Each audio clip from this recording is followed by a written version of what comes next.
Okay, so firstly, let's create our database and later we will use that database. So go to the DynamoDB service. On the left side, click on Tables and Create Table. For a table name, let's choose Tic-Tac-Toe Database. Partition key, use PK. And SK like sort key. Later we will see what this is and how it is used when we want to query our database. Both of them need to be strings. We want to customize our settings, but more or less everything we can keep as default except we must create a local index. Later we will see what this is and why we need a local index, but for now let's just create it. For sorting, let's choose GSI status. Let it be string as well. And for index name, let's write LSI status. The important thing is that you have to do this local index immediately.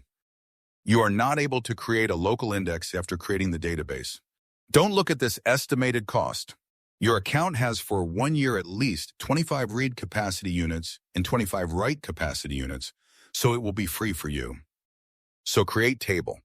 Okay, now we have our database created, and I will put in the description this file so it will just put some data into the database. So 2 users, James and George, with 3 games, and 1 game will be an open game that James created but George didn't join yet.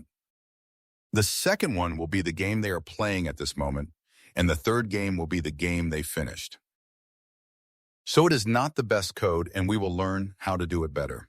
But you can start this Python script. For that, you have to import Boto3, and you need to install it on your machine. So let's do this.